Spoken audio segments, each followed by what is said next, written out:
You want to do what? My father's voice echoed through our pristine suburban kitchen, making the designer light fixtures tremble.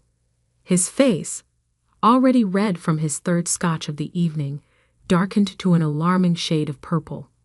I want to start a software company, I repeated, trying to keep my voice steady. I've already developed a prototype. It's a platform that helps small businesses. Absolutely not. He slammed his glass down. We didn't pay for your Stanford degree so you could waste your life on some pipe dream. You're joining the family business. End of discussion. I looked at my mother, hoping for support. She sat perfectly still at our marble island, maintaining her usual careful distance from conflict. The diamond tennis bracelet I'd given her for Christmas, bought with my savings from secret freelance coding jobs, glinted on her wrist. Mom, I tried. You've seen how many small businesses are struggling with digital transformation. My platform could really help. Daniel. She sighed, examining her manicure.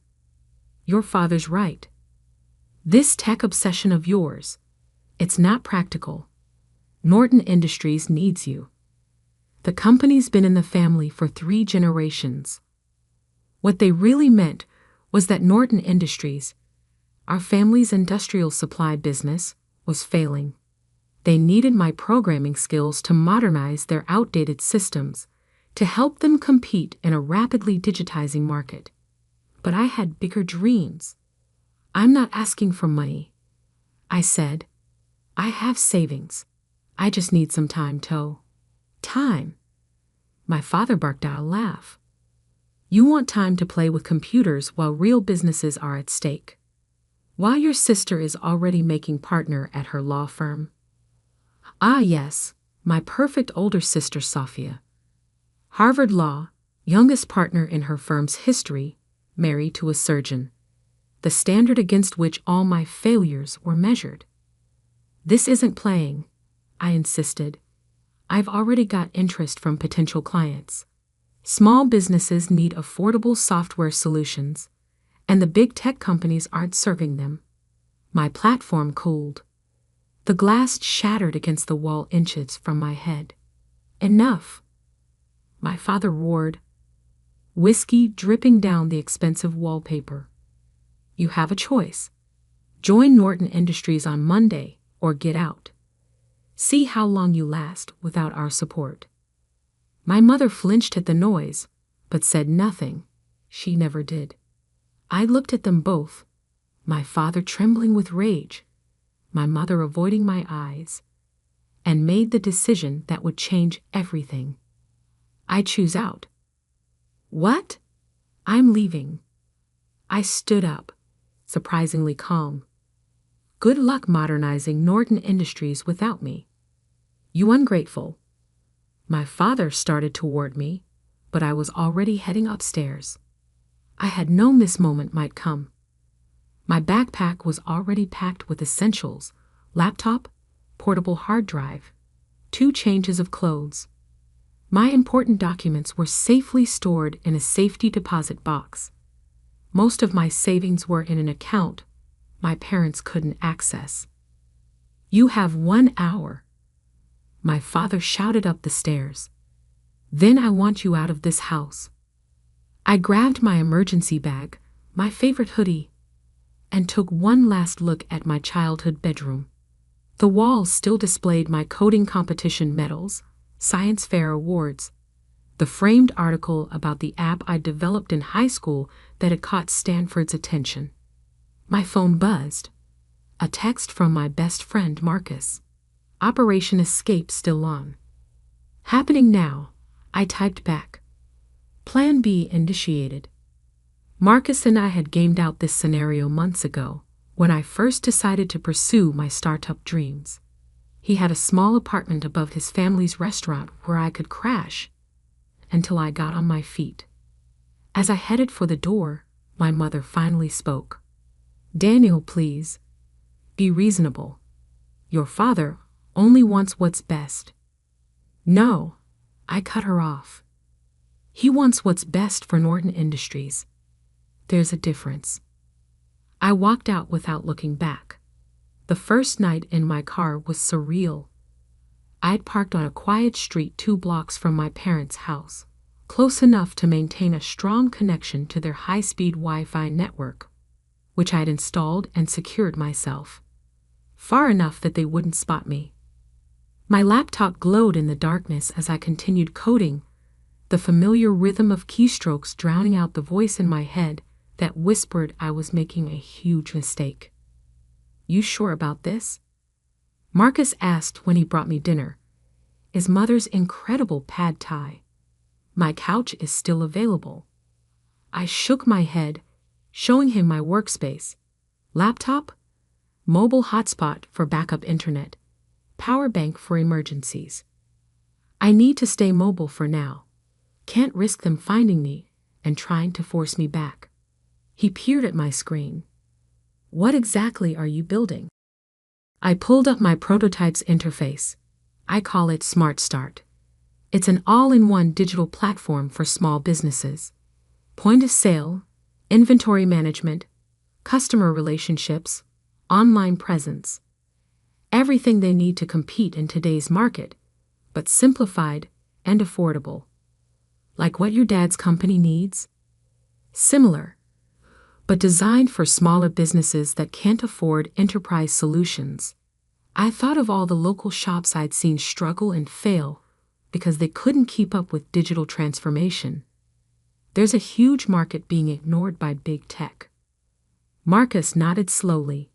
His family's restaurant still used paper order tickets and a cash register from the 1990s. "How long until it's ready?" "Basic version? 2 months. I've got most of the core functions working. Just need to polish the interface and add some features." What I didn't tell him was that I was also secretly documenting everything wrong with Norton Industries systems. Every vulnerability, every inefficiency, every missed opportunity for digital innovation. Not out of spite, but because I knew that someday they'd need exactly what I was building. They just didn't know it yet. Life settled into a strange routine. During the day, I'd work from various coffee shops, buying the minimum necessary to justify using their space and Wi-Fi. At night, I'd park near my parents' house, using their high-speed connection to upload code and run complex tests. I lived on protein bars, coffee, and Marcus's family's leftovers. Showered at a cheap gym membership. Learned which parking lots were safe to sleep in and which to avoid. It wasn't comfortable, but it was productive. Without distractions, without my father's constant criticism, or my mother's passive disappointment, I could focus entirely on building Smart Start. 1 week in, my sister Safia tried to intervene. "This is ridiculous, Daniel," she said when she tracked me down at my usual coffee shop. "You're living in your car to prove what? That you can be as stubborn as Dad." I didn't look up from my coding. "I'm building something important. You're throwing away a guaranteed future with the family business." "The family business is dying," I said bluntly. "Dad's too proud to admit it. But their systems are ancient, their processes are inefficient, and their competitors are eating them alive. Then help fix it." I finally met her eyes. "That's exactly what I'm doing, just not the way they want." She left in frustration, but not before leaving a thick envelope on my table. Inside was $5,000 in cash with a note. "Don't be an idiot. Come home." I used the money to buy a better laptop and upgrade my development tools. The breakthrough came in month 2. I'd been approached by several small businesses interested in beta testing Smart Start. A local bookstore, a family-owned hardware store, a growing food truck business, all struggling with exactly the problems my platform was designed to solve. "This is exactly what we need," the bookstore owner said after I demonstrated the inventory management system. QuickBooks is too complicated, and the custom solutions are too expensive. How much would this cost? I quoted a price that made her eyes light up, deliberately lower than market rate, designed to build word of mouth. By month 3, I had paying customers. Small amounts, but steady income. Enough to rent a tiny studio apartment, though I kept it off the lease to stay under my parents' radar. Then came the call that changed everything. Is this Daniel Norton? The voice was professional, authoritative. Yes, this is Charles Widener from Tech Fund Ventures. We've been hearing interesting things about your Smart Start platform. My heart stopped. Tech Fund Ventures was one of the most prestigious early-stage investors in the country. One of our portfolio companies mentioned your solution. Said it's exactly what the small business market needs. Would you be interested in discussing potential investment? I gripped my phone tighter, thinking of all the nights coding in my car, all the meals skipped to buy server time, all the doubts and fears pushed aside to pursue this dream. Yes, I said, I would definitely be interested. What I didn't know then was that this conversation would set in motion a chain of events that would not only validate my vision, but also bring me face to face with my family's business failures in a way none of us could have predicted. The Tech Fund Ventures office occupied the top floor of a gleaming downtown skyscraper, exactly the kind of place my father would approve of. I adjusted my one good suit, bought secondhand for investor meetings, and tried not to look like someone who'd been living in his car 2 months ago. Charles Widener was younger than I expected, maybe early 40s, with the relaxed confidence of someone who'd made his fortune in the first .com boom. Walk me through it again, he said, gesturing to the conference room's massive display where my Smart Start demo was running. I pulled up the interface that had become as familiar as my own reflection. Small businesses are drowning in digital complexity. They need e-commerce, inventory management, customer relationship tools, but existing solutions are either too expensive, too complicated, or too limited. I demonstrated how a small business owner could set up their entire digital presence in under an hour. Point of sale, inventory tracking, customer communications, even basic analytics, all integrated, all simple enough for anyone to use. And this scales? Charles asked. Completely. The architecture is cloud-based, modular. We can add features as businesses grow, integrate with other platforms, but the core stays simple. He nodded slowly. And your current users? 28 paying customers, all from word of mouth. 0 churn rate. Average user engagement is 4 hours daily. That's impressive. He pulled up another screen. My company's incorporation documents. Innovative Solutions LLC. Registered 6 months ago. Yes, all self-funded so far. He studied me carefully. You're Jonathan Norton's son. My heart skipped. You know my father? Norton Industries was one of my first investments, back in the day, before your father bought out the minority shareholders. His expression turned thoughtful. They're having trouble adapting to digital markets, I hear. I kept my face neutral. I wouldn't know. I'm not involved with Norton Industries. Interesting. He tapped his tablet, and a new document appeared on the screen. We'd like to offer you seed funding. $2 million for a 20% stake. I tried not to show how my hands were shaking. $2 million. More money than I'd ever imagined having access to. There's one condition, Charles continued. We want you to expand your focus. Small businesses are good, but mid-sized enterprises need these solutions too. Companies like, say, Norton Industries. And there it was. The trap I'd been both expecting and dreading. You want me to target my family's business. He smiled slightly. I want you to target a market segment that desperately needs modernization. The fact that your father's company might benefit is incidental. I thought about all the nights I'd spent parked outside my parents' house, using their Wi-Fi to build something they dismissed, about my father's rage and my mother's silence, about the small businesses already thriving with Smart Start. I'll need full control of the company's direction, I said. No interference with the core mission. Of course. He slid a folder across the table. Have your lawyers review it. But Daniel, don't wait too long.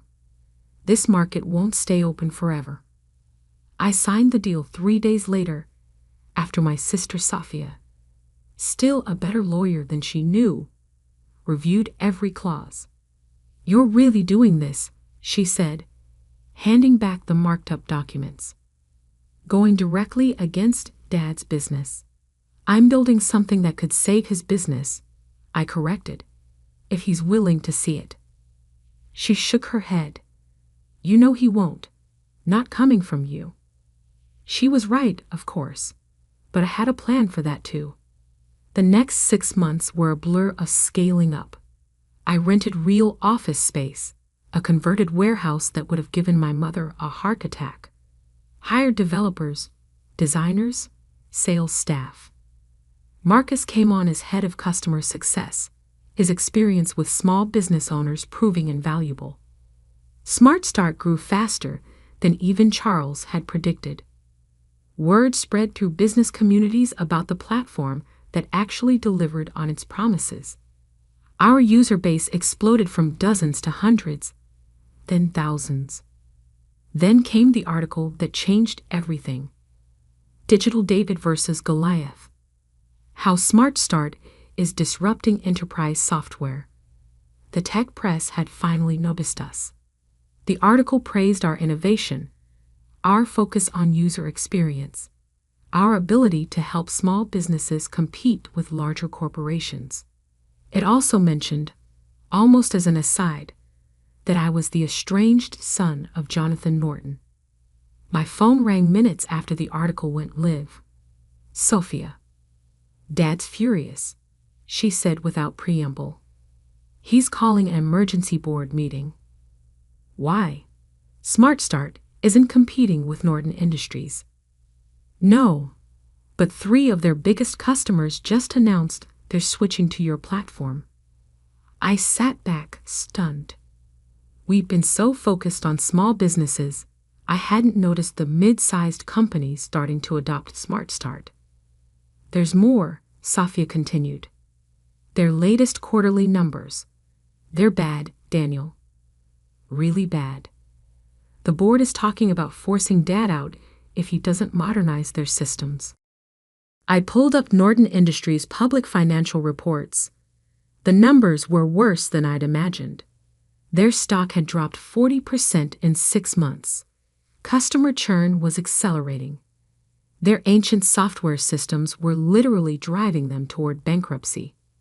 They need help, I said quietly. They need you, she corrected. But you know Dad will never admit it. I thought about Charles Wagner's words about targeting mid-sized enterprises, about all the features we'd built into Smart Start that could save companies exactly like Norton Industries. Maybe, I said slowly, they don't need to know it's me. That night, I called an emergency meeting of my own team. We're launching enterprise solutions, I announced, pulling up the prototype I'd been quietly developing. A new division focused on larger businesses, built on the Smart Start framework, but with additional features for complex operations. Marcus frowned. I thought we were staying focused on small business. We are. But there's a whole segment of mid-sized companies being crushed between small business agility and big corporation resources. They need what we've built. I didn't mention that every feature in Enterprise Solutions had been designed specifically to solve Norton Industries' problems, that I'd spent months analyzing their weaknesses, building solutions for issues they didn't even know they had yet. The team worked around the clock for weeks. We launched enterprise solutions under a new brand, through a subsidiary company that couldn't be easily traced back to me. The marketing targeted companies exactly like Norton Industries, established businesses struggling with digital transformation. Then we waited. It didn't take long. Norton Industries' new chief technology officer, hired in desperation after their last system crash, reached out within days of our launch. The meeting was set for their headquarters. I watched via secure video feed as our sales team, carefully chosen to have no connection to me, presented enterprise solutions to my father and his board. I saw the moment he realized this was exactly what they needed. Saw him fight against admitting it. Saw the board members' eager questions about implementation and pricing. The investment would be significant, our sales lead explained, but the potential return. We'll need to see other options, my father interrupted. Jonathan, an older board member, leaned forward. We've seen 12 presentations in 2 months. This is the only solution that actually addresses our specific needs. And their track record. Impressive results with similar companies.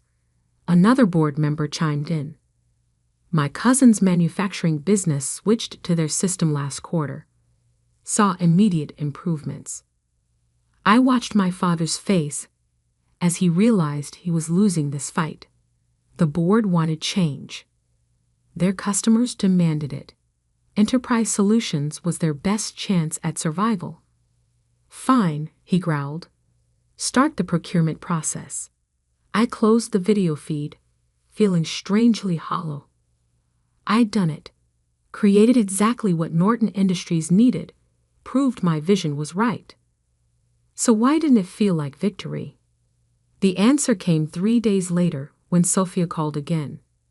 Dad's drinking, she said without preamble. Really drinking. Mom's talking about separation. My stomach clenched. Because of enterprise solutions? Because he knows he failed. The company's falling apart, and he had to go begging to outsiders for help. She paused. He keeps saying he should have listened to you. I stared out my office window at the city skyline, thinking of all the choices that had led us here. My father's stubbornness, my own pride, the walls of silence we'd built between us. What if? I said slowly. There was a way to save both the company and his pride. How? I have an idea, but I'll need your help. The Norton Industries board meeting was scheduled for 9 a.m. on a Thursday. I sat in my car outside their headquarters, the same spot where I'd once parked to use their Wi-Fi, watching familiar faces file into the building. My father arrived last, looking older than I remembered. His normally immaculate suit was slightly rumpled, his walk less confident than the stride I'd grown up admiring. Everything ready? I asked into my phone. All set, Sophia confirmed. The board members are prepped. Charles Wagner just arrived. And Mom, in position, though she's still not sure about this. I adjusted my tie, designer now, but still not the brand my father would choose. It has to be today. The Enterprise Solutions contract needs board approval by end of week. Good luck, Sophia said softly. Try not to enjoy this too much. I smiled despite my nerves. She knew me too well. The security guard did a double take as I walked in. Last time I'd been here, I'd been escorted out after another fight about joining the family business. Now I was back on my own terms. The boardroom fell silent as I entered. My father's face went from surprised to angry to confused in rapid succession.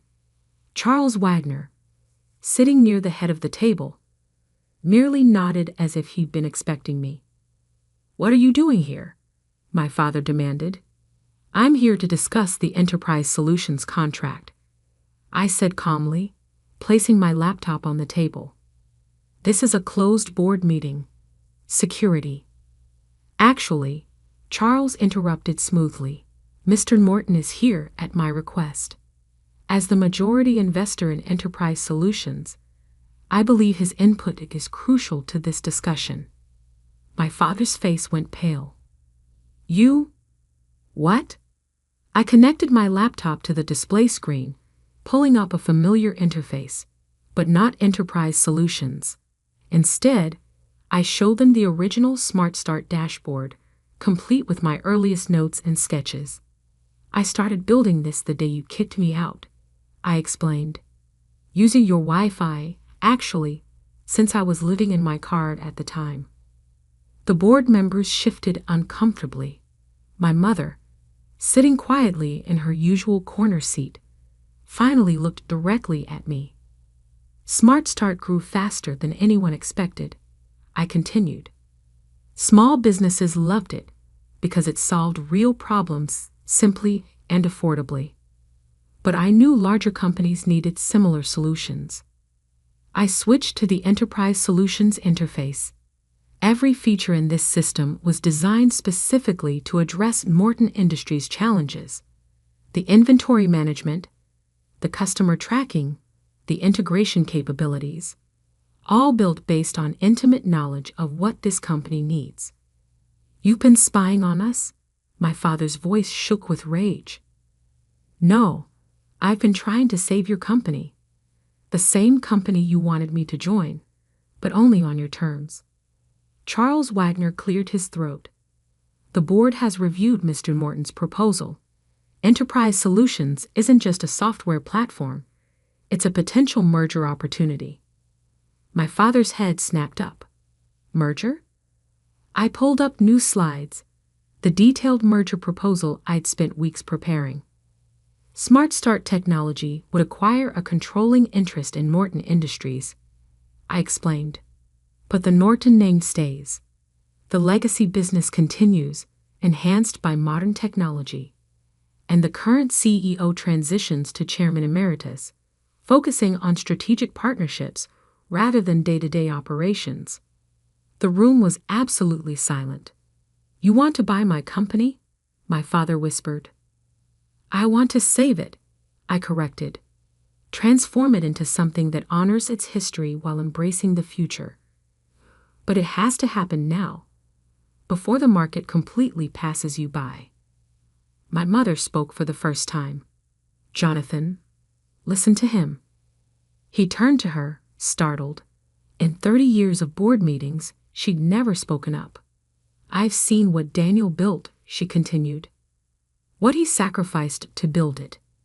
This isn't about winning or losing. It's about family. Family? He barked out a laugh. He abandoned the family business. No, I said quietly. I found a different way to support it. Every feature, every innovation in Enterprise Solutions was designed with Morton Industries in mind. Because despite everything, I never stopped believing in what this company could be. I walked over to his chair, pulled up one more document on my tablet. My original business plan, written in my car that first night after being kicked out. The title read, Project Phoenix, Modernizing Norton Industries Through Independent Innovation. He stared at the document, recognition dawning. This was your plan all along. Plan B, actually. Plan A was convincing you to modernize from within.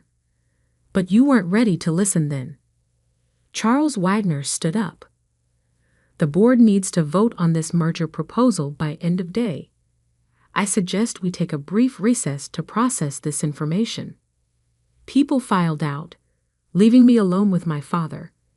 He sat there, staring at my business plan, looking lost. Why didn't you tell me? He finally asked. Would you have listened? Really listened, not just heard what you wanted to hear. He was quiet for a long moment. You built all this, using our Wi-Fi?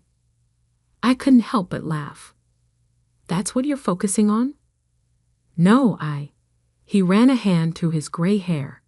I'm trying to understand how my son went from living in his car to offering to buy my company in less than 2 years. The same way you built this company. By seeing an opportunity everyone else missed. By working harder than anyone thought possible. By believing in something bigger than myself. He nodded slowly. Your grandfather would have loved this, you know. He always said the best business lessons come from proving the skeptics wrong. I learned that from you, actually. All those stories about how you built Morton Industries, how you proved everyone wrong who said it would fail. I sat down next to him. I just did it my way, instead of yours. The board voted unanimously to approve the merger. My father, after the longest pause of my life, voted yes. The transition wasn't smooth. Change never is, especially in family businesses. But slowly, surely, Norton Industries began to transform.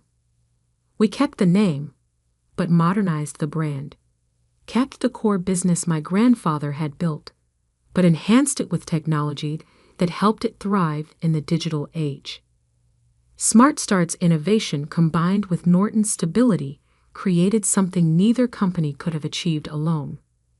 1 year later, I sat in what had been my father's office, our office now, since he'd finally accepted the chairman emeritus role. We were reviewing quarterly numbers, which had exceeded all projections. You were right, he said suddenly.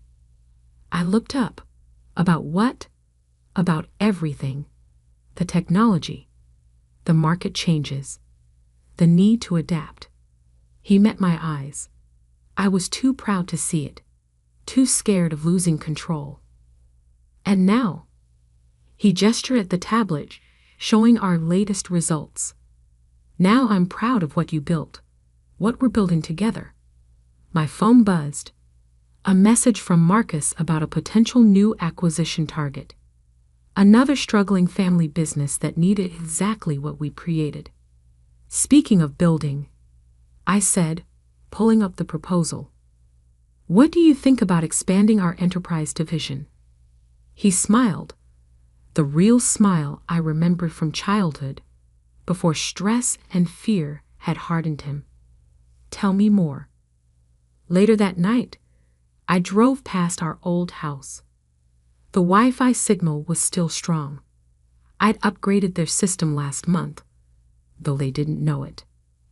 I thought about that first night in my car, coding by the glow of my laptop, running on determination and spite and dreams of proving everyone wrong. But success, I'd learned, wasn't about proving others wrong. It was about proving yourself right. About building something so undeniable that even the strongest skeptics have to acknowledge its value. My phone buzzed again, a family dinner reminder from my mother. These were regular events now, though the conversation had shifted from criticism to collaboration, from judgment to genuine interest.